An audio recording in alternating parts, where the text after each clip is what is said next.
All right, welcome. I'm Nolan Dalla with Slapshot, another edition of Slapshot brought to you by Pointspreads.ca and the betting site in Canada, Spreads.ca.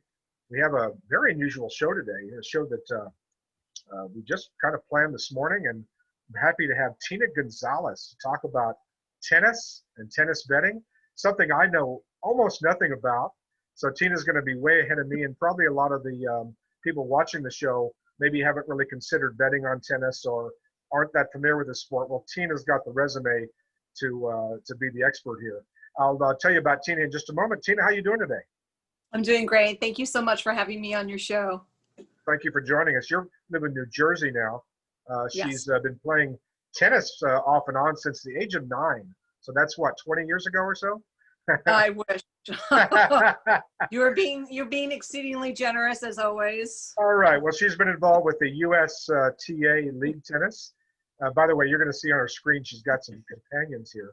We'll talk about that in a moment. She's been with the USTA League Tennis as a recreational player since 1992 and has had hundreds of match, both singles and doubles, under her belt. She's an advocate for playing tennis at all levels and looks forward to swinging a racket well into her senior years. Wow. Yep. While not on the tennis court, Tina can be found managing the Hobby Cats, a collection of 4 Oriental short hairs with distinct looks and personalities that have amassed over, this is a true thing here, 1.6 million followers. She's Yep. got 1.6 million followers, more than all of us combined watching the show. And her cats have been featured on Jimmy Kimmel Live, on HBO's John Oliver show, which I saw a couple of months ago. Her cats are more famous than anybody. And they travel around the country. They're met by a lot of people. Her cats are also going to be featured this winter in New York City during the Lamino City Festival of Lights on Randall Island. Their pictures and videos attract many well-known personalities, including Valerie Bertinelli, Mackenzie Phillips, and the Smashing Pumpkins, to name a few. Wow, are the cats going to be talking about tennis today? I'll try. we all watched Serena win her first round match at the US Open. So that was a lot of fun. But yes, the cats always like to watch tennis, believe it or not. It's a fast action movement on the TV screen, and it keeps their attention, believe it or not. Yeah, it does. And they're, like I said, they're famous. Tina resides in Monmouth County, New Jersey, is currently enjoying working from her home away from the corporate grind of New York City, where she worked for a number of years. As an executive assistant in the private family office. She's also replaced her 2.5-hour commute she used to do that every day in favor of feeding her deer in her backyard. So visit Tina Gonzalez on Facebook. Be sure to follow her. It's always got some interesting things to say, not only about tennis, but about just living life the right way. So Tina, thank you for joining me again, Tina. Thank you for having me. So let's talk about tennis. Tell us your background. I don't really know what that means. Again, I told you I would be asking questions that are just really basic here. You say that you've been a member of the USTA for, I think, 30 years now. Other than maybe getting the best seats at the US Open, things like that, and the perks, what does it mean to be a member of the USTA? If you're a member of the USTA, you're eligible to actually participate. You can obviously get discounts like going to the US Open or any of the other smaller events that are run by the USTA, like Indian Wells in California or the Miami Open in Florida. But if you are an avid recreational player, which is what I am, you definitely want to be a member, because then you are eligible to play in leagues, which are sanctioned, your matches are recorded. You can go to playoffs, sectionals. I've never made it that far with the teams that I've been on, but that's okay. It's a great way to play organized tennis and meet a lot of people and stay really active. And like I said, I've been a member of the USTA since 1992, and that's almost now it's 30 years. So yeah, it's been a wonderful association to be involved with. I can't say enough about them. Is it about tennis that particularly attracted you? I mean, there's, you've had a wonderful life and a lot of different things that you're interested in, but obviously Sure. tennis caught your fancy early. What was it about that sport in particular that attracted you? Yeah, it's one of those things that tennis, unlike many other sports, is a solitary sport for the most part. it's just you on the court. I've always liked that, just like I like to play poker. It's one of those things that poker is not a team sport. It's an individual thing that you can do and only you do. It's a very, for me, it's a way to, like a physical release almost, that you get on the court and you forget about everything that's going on and you can just focus on the game and in front of you, the net. It's a lot of action. It can be frustrating at times. It can be it can be a rush. It's all of the above. It really, when you play tennis, and again, I've just always been like that. I'm not really into team sports. It's just me and I'm, a lot of times you're playing against yourself also. You're not just playing against the opponent across the net, but you're playing against yourself mentally and physically. There's just so many different reasons why I love to play tennis, but it's just one of those things that I've had an extreme affinity for pretty much my entire life. Yeah, I can remember back, I've never, again, followed tennis that much other than watching the big events, probably like a lot of the viewers here. But, you know, I remember the days of, I can go back to Billie Jean King, Yep. Tina Navratilova, Chris Evert, you know, all of, especially from the women's side, and it was very popular in the 70s. And then all the way up, you know, Pete Sampras and everybody coming all the way up to Federer. I'd like to talk to you about today's tennis versus, you know, the tennis of yesteryear. Sure. I don't hear as many people talk about tennis. Now, maybe I don't run in the same circles. Is tennis as popular now, or is it in a downswing? Or talk about tennis's popularity today relative to yesterday. I think what it was in the old days, that people like John McEnroe, Jimmy Connors, Bjorn Borg, Andre Agassi, Steffi Graf, they were household names. Everybody knew of one tennis player, like at least a McEnroe. Wherever you went, whether you were in New York City or you were in like a small dive bar in the middle of Arizona somewhere, somebody knew who John McEnroe was. The problem with tennis today is that there's really nobody consistently, other than Federer and Nadal. But again, those are they're Europeans. I can't explain. They're not universally known, especially here in the United States. And I can only really, you know, talk about the United States. They're probably much more popular and well-known over in Europe and Asia and elsewhere. But here in the US, we really don't have anybody to truly identify with. Now, again, Serena is a big draw, but there's other issues behind the Williams sisters that people don't like to talk about. We could, you know, also discuss, you know, why their popularity wasn't so huge in the United States that it should have been. But it's like they have their niche fans, but it's just one of those things. There's nobody on the tours right now that you can really say that you can follow and be like, this person is like a dominant force. Yeah, from somebody again who's a you know, a novice following the sport, if you look at the leaderboards in tennis, I mean, it's just dominated with I'll say dominated with consonants. And what I mean is all these Eastern European names with CZs in them and all these different names that a lot of people can't pronounce. Now, that's a very jingoistic comment, but I remember again the days of McEnroe and Chris Evert and people like that, where it was largely an American sport, or there were a lot of American stars. Is one of the problems, if that's the right word, in North America, watching tennis, there just aren't any Americans or Canadians, for the most part, who are dominating the sport? The reason that is because there's a lack of development with the USTA to bring juniors through the program to become world-class players. Typically what happens in the United States is that, let's say I become like, you know, really, really good in my early years, and I start playing juniors tournaments and things like that. Again, this comes, you know, most people can't afford to do that because of the money. You know, there's a lot of things involved, unless you're like a prodigy like at the Williams sisters. I mean, they were very, very lucky that they had a father, Richard Williams, to take them out of the projects of Compton in LA and bring them to Florida, and found them a coach and a situation where they were training at a very, very early age with top people that also garnered sponsorship money, or else they would have never been able to develop the way that they did, believe it or not. There's nothing in the United States like that. Now you go to, let's say, over to Europe, or you go to Russia.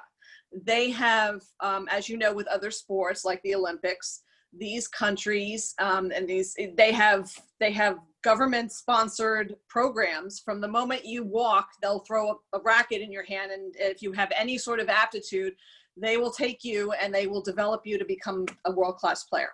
Very, very different than the United States. Everything in the U.S. is pretty much, you're on your own. You better have a way of paying for this, i.e., an ATM machine at home, mom and dad. Parents that can, drive the kids from tournament to tournament also, and or, put them in like the IMG Academy or something like that down in Florida where the kid is going to develop. And most of the time kids aren't going to get to that level. Again, with all of that, there's no guarantee. A lot of kids, they go through the juniors program here in the United States, but they go as far as maybe college tennis, like USTA. They'll do like NCAA, Division I tennis at like Stanford and all these other Florida and all these other schools that have great tennis programs. But that's as far as they're going to go. I mean, to be professional is it's totally different.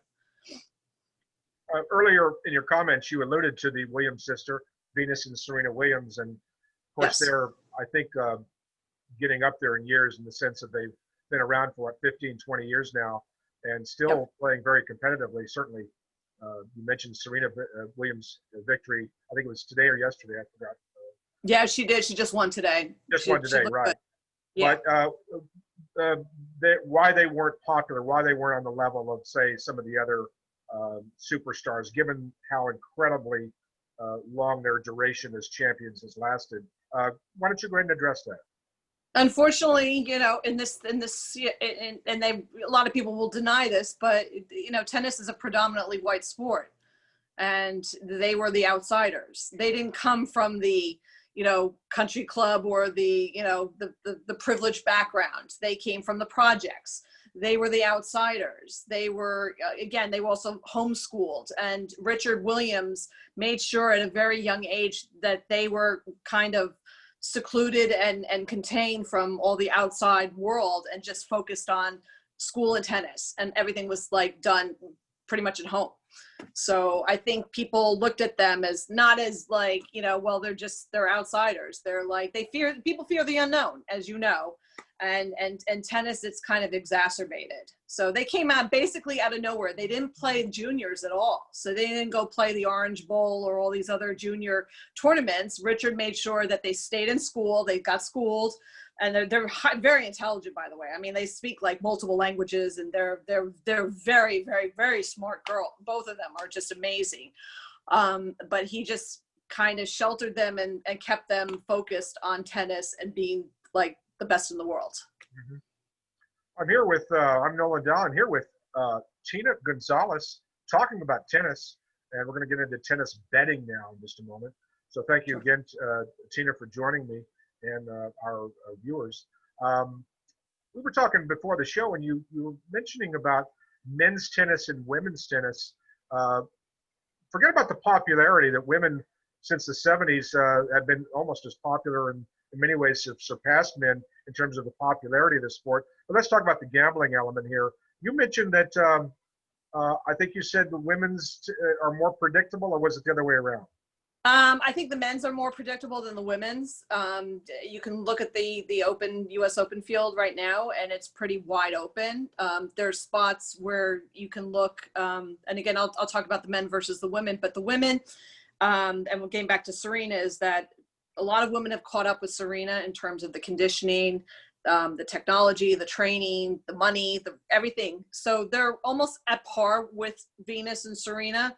A lot of times, and I have this written down, you have talent, you have this amazing like world-class talent. Well, the next thing that comes down from the talent is how old you are. They're not young anymore. So they're going to not play. Serena, as far as I'm concerned, I don't think she can win this year. Prove me wrong, but I don't think she can win the US Open. There's just too many other players that are younger and stronger and can last in the court a lot more, in terms of the stamina than she can. I mean, she looked good tonight and she was serving great, but like if she didn't have her serve, it might have been a different situation.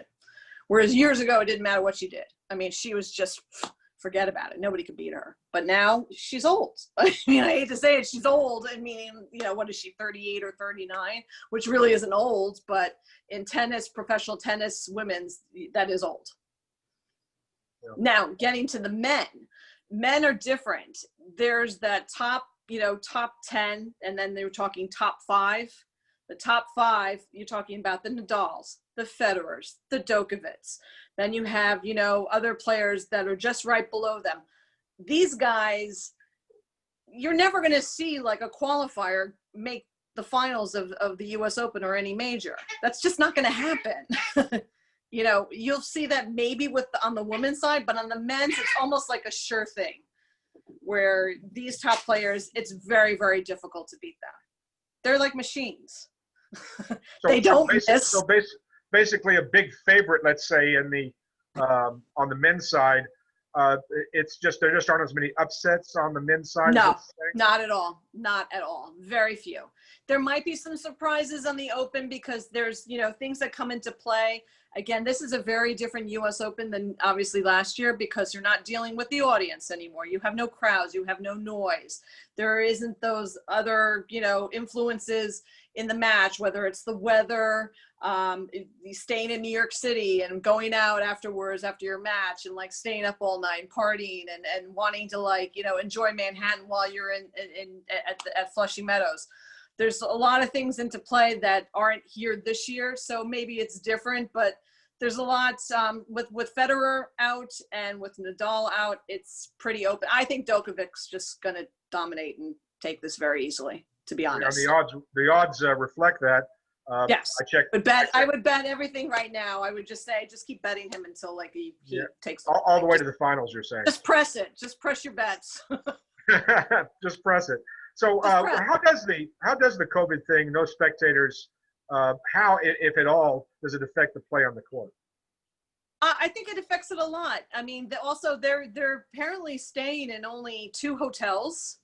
They're not allowed to go out. They have a very regimented schedule now with the COVID. They can't do, you know, again, they can't hang out with anybody. They go from their match back to their hotel room and they have to stay there until they get to practice, or, you know, and it's like very cyclical where, again, I think that's going to play into them. A lot of people, this whole COVID thing, a lot of distractions. A lot of these players are coming off not having any sort of match time, believe it or not, since March or even February. I think there was one, the Western Southern Open that just finished, but like other than that, there hasn't been any tournaments for them to play in. That's huge. It's a lot easier to say, oh, well, I'm going to go play a match, you know, with my friends and we'll do practice points. And it's a lot other than playing in a Grand Slam tournament. It's 2 totally different things. So that's going to come into play. And I think the COVID, that contributed to it. So a lot of people are not as sharp as they probably should be at this point. And I think that's why there's, you know, a lot of the top players aren't here. You know, I don't know Nadal's why he chose not to. He said it's because of COVID. Who knows? Maybe just, I don't know. Maybe a lot of them, you know, there's a lot of the top women that aren't here. So that leaves that side of the women's side, you know, up for grabs as far as I'm concerned, because a lot of the top players aren't here. You talked a moment ago about the distractions of New York City or down in Australia where they play the Australian Open, or Paris, the French Open, or wherever, Wimbledon, obviously, London. You know, these are all in exciting cities with so-called distractions. I'm curious that after a tennis player plays a match, and let's say suppose that they won and they're advancing, what do they do in the next 48 hours, usually 48 hours or so? Do they sit in their hotel room, watch television? Do they go to the workout facility? I mean, they're not going and jumping. They're not going to Disneyland, you know, or something like that. So what are they doing where there would be any distractions anyway? I don't understand what tennis players do that's any different than other athletes. Well, I'm guessing if you're a top player, you're giving a lot of interviews. You're meeting with the press, not just your post-match, but you're doing a lot of interviews. These players have a lot of financial obligations to their sponsors. These sponsors obviously have hospitality booths, and again, this year's US Open is very different, but like at all the other majors, I'm sure that they're spending time with their sponsors. whether it's lunch, dinner, whatever. Then you have your conditioning, your training, whether it's in the gym or, you know, on the court. You're practicing. You're also casing out.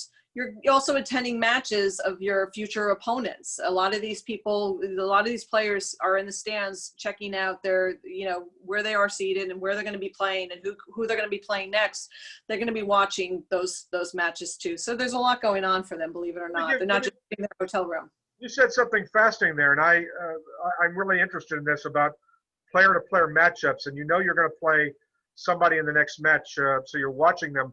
What would a tennis player be looking for?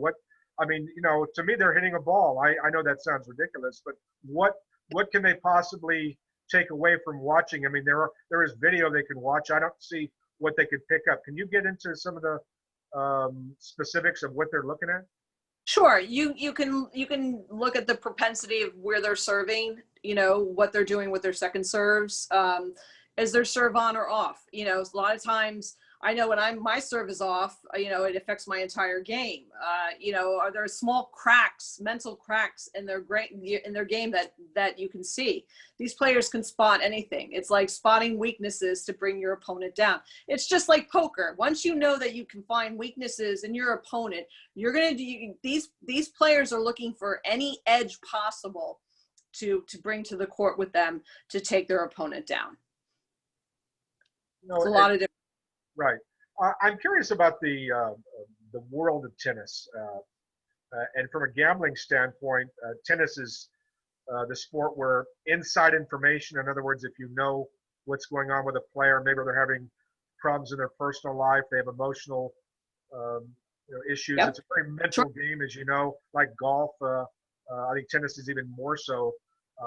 But you know, an ankle injury, a nagging hip injury, maybe that something's not quite right. Inside information on tennis, I think, would lend itself to really being something that could be exploited by gambling. Now, I have not seen any scandals in tennis, at least, you know, in the major events. Mm-hmm. Sure. I'm a little surprised, actually. Are the players and coaches able to keep this stuff private, or why doesn't stuff like that leak out? I think for the very, very reason that you just said, you know, they don't want to, you know, I certainly as a player, I wouldn't want to, you know, disclose that I may be, you know, my wrist is bothering me, or there's something wrong with, you know, my ankle, I'm having it taped or this or that. But those things are pretty huge in tennis. Any sort of ailment, any sort of injury, forget about it. I mean, you've seen it. I've seen it before in matches. You know, where let's say you do something to your ankle or your knee on the court, and not to take you out completely. Well, now your opponent is going to know that, and is going to start, you know, hitting shots, chipping shots, trying to bring you in, trying to make you sprint, you know, for balls that you typically would be able to get. Now that you're injured, you know, you might be a little bit tentative. Anything and everything is in play with these players, believe it or not. I am surprised that, like, there isn't a lot of more maybe scandals going on, but the kind of scandals that you see in tennis are more like drug related and extracurricular activities, relationships, and things like that get in the way. Tennis is one of the things that you cannot let anything or anybody like interfere with your game, or else it's almost game over as far as I'm concerned. That's why I mean, I'm kind of surprised to see like a Federer and a Nadal dominate for how many years now? I mean, it's been a very, very long time, because to stay at that level, Nolan, is I don't know how they do it. And I mean, Federer's married and has kids, for Christ's sake. So I don't know how he does it. He must be like, nothing bothers this guy. You know how things like little things bother us, whether it's like sitting in traffic or whatever. Yeah, tell me about it. You know, where I like go on mega tilt. I don't think that this guy has like really nothing. So, you know, more to and that, again, it's one of those things, you know, besides the age and besides the talent, you know, once you get that talent, you know, and you get the money, it's a lot easier for these pros. You don't really, you don't hear about all the other struggling professional tennis players. You only hear about the big marquee names, but there's a whole other pool of players out there that are basically struggling to pay for their entry fees, their airplane tickets, their hotels, because they don't have any sponsors, because they don't have a coach that can travel with them. They don't have, like, you know, a team doctor and a trainer or a hitting partner. They basically have nobody on the road, and they have to play this game like 365 days a year, and it's very debilitating. In fact, I should give you, after we're done, there is a really good Instagram account called Behind the Racket, Behind the Racket, which is like a lower ranked professional men's tennis player, but he does these like one-on-one interviews where you hear the stories, like these lower ranked players and the high ranks, and the struggles that they have while they're playing, you know, professionally. I mean, they're pretty messed up. It's not just like all sports, you know, but I think it's exacerbated because, again, this is not a team sport. It's just you all the time. You know, if there's anything that goes wrong, it's like game over completely for you. It's not. Oops, there goes Bindi. Sorry. Cat time. Cat says 15, love. It's not easy. But from a betting, you know, on sports, and I've done it before. I mean, for tennis, I've done it. I've done it. Actually, was getting used to doing it when I was playing at parks in Pennsylvania. I would bet tennis games because I would play pretty early on Sunday mornings, and I would make sure that the staff would put one of the tennis channels on one of the sports TVs. You know, they have like a million, you know, car racing, this, that, you know, but they had one TV for me that they would put on, and then I could bet tennis. And I was getting really good at it too. Because it's pretty easy to bet on tennis. I mean, you just have to look at who's playing. You have to look at their record and see what their win-loss, you know, everything is easy. Everything is on Google. All you need to do is Google or whatever. You can go to the ATP, which is the men's professional tour, or the WTA for women's, and you can see, you know, their match, you know, their wins and losses, percentages, everything. And you can deduce from there. I'm smelling a new company in the making. Tina Gonzalez, tennis handicapper. Picks for sale. Yeah, Tina Gonzalez, Degen tennis gambling. You made money. You're ahead of the game. No, you know, unfortunately, I like my day job too much to give it up to. I just started dabbling in the stock market. That's enough for me to, like, yeah. Get out now. I'll throw you a lob now. I'll throw you a lob for it. They call that this a lob in tennis, which you can take your racket and just wham, smash it. Here we go.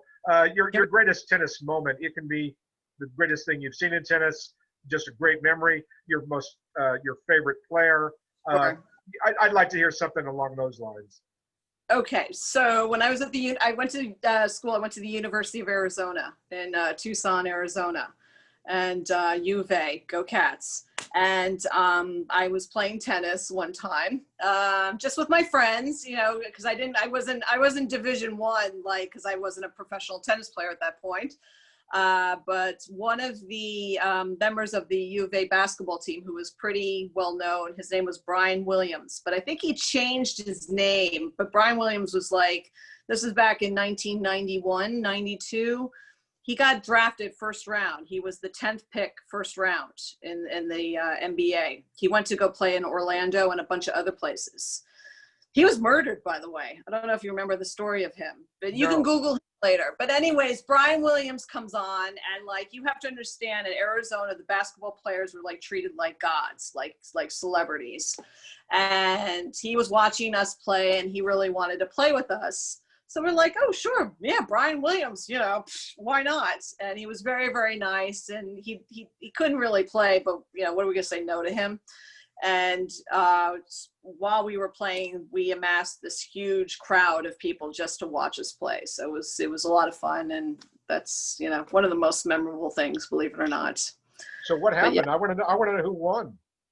Oh, I think we won. I can't see that we lost, and it was really interesting because it reminded me of that movie. I don't know if you've ever seen Everybody All American with the Gray Ghost, you know, with Dennis Quaid. Yeah, the movie you mean? It was Everybody's All American. I don't know if you ever saw that movie, but like these guys were treated, you know, obviously Division I UVA basketball. These basketball players are treated like celebrities, and it was Right. just it was a lot of fun just to have them on the court with us, and everybody. I mean, like literally everybody stopped whatever they were doing, and if you were nearby and you could call your friend, you call them to come, you know, watch the tennis match. So we had like really this huge crowd on you know, watching all of us, which was great. Cool story. I have some questions that came in Sure. while we're on the air. Um, it looks like Mr. Craig Cunningham is asking. I'm assuming this is what he says. I assume some of the most corrupt practices, especially satellite and tournaments outside the USA and Western Europe. He's talking about. I don't know if he's talking about doping or dumping matches. What's he referring to there? Anyway, do you understand what he's asking about? He might think he's probably talking about like these smaller tournaments that obviously professional, like the, let's say the 100th ranked, you know, person is playing in or whatever, you know, you don't know. I don't think that they're rigged, but you never know where like maybe these lower ranked individuals are sandbagging matches or making agreements with each other, you know, that I've never heard of, but it could be possible. Well, you know, with so-called sandbagging, the problem with that theory is that for someone to dump a match, you know, how much money can you get down on a, you know, for all practical purposes, it's an obscure match that very few people are probably betting on. So what can you put down? $1,000 maybe? I don't know the number. Yeah, I don't see it happening, and I wouldn't put any money on those matches anyways, because you're not going to get the talent or, you know, the caliber of players in those matches to make a really logical choice who's going to be the winner. Yeah.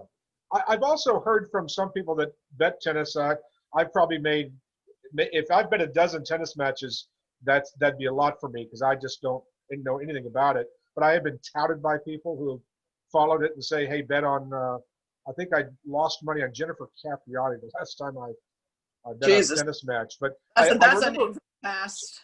Yeah, anyway, the thing that I had heard about, thing to be careful about if you're betting on this stuff is, aside from the majors, say you're just talking about this, I don't want to call them second tier tournaments, but they're not, say, one of the big four, that the pros don't really care as much, don't put as much effort into some of those matches, particularly if they have an injury or something that's just going on. They're not going to go all out. They may mail it in, so to speak. So when you see the big names that are big favorites in these lesser known tournaments, fade them. That was a strategy that I've been told is somewhat effective. Do you agree with that? And you ever use that strategy? Yes and no. I mean, I mean, again, I can only speak for the women's in this situation, but you know, the top players are always going to give 1,000% because they don't want to lose their rankings. And again, everything now, even more so than years ago, is tied in with a lot of money. I mean, a lot. These people are making a ton of money.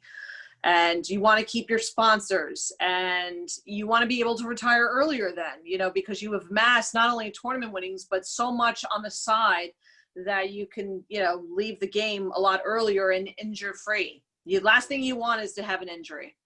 That's the kiss of death. So yeah, I wouldn't be surprised, but I can't see it happening. It's not surprising, but I have never seen it. Now, on the men's side, I've seen guys just completely, you know, implode on the court and just stop playing and don't give a shit. I mean, the one player I think of is that Kyrgios from Australia. You know him. He's like 6'10", and if he's losing or whatever, he just doesn't give a shit and will just, you know, blow the match and not what do you stop mean, like trying. an Ilie Nastase type thing with a temper? Or Worse. Yeah. Ilie Nastase was vulgar, you know, but the Kyrgios is like an asshole as far as I'm concerned. I just don't like him. You know, why play? He comes on the court every single time and he doesn't, you know, have any enthusiasm. He doesn't give a shit. Yeah. All right. The last question I'll ask for now is, and it's kind of something that was alluded to in on Facebook. So I'll try to basically put it into cleaner language if I can. Sure. There was a kind of a sexualization or misogyny toward some of the female players, particularly if you remember the Karnikova era, and where she never won a match, but her matches would be watched. The ratings were much higher on her matches. How is this viewed within the game? It's got to be good to get viewership, but in a sense also it's got to be, if you're a great player but you don't look right or whatever it is. I'm thinking about it just seems really contrary to the spirit of sport and competition. Is this something that bothers the athletes, or it's not even a factor anymore? I'm sure it from the athlete point of view. I mean, let's say you bust your ass your entire life and you're a top player, but somebody who's ranked 12th is getting more TV time than you, and when you go to the press room and you're trying to get interviews of your win, but they're too busy asking you about Anna Kournikova or whatever, I think it's kind of mentally debilitating. It shouldn't bother you, but I'm sure it does bother them. Absolutely.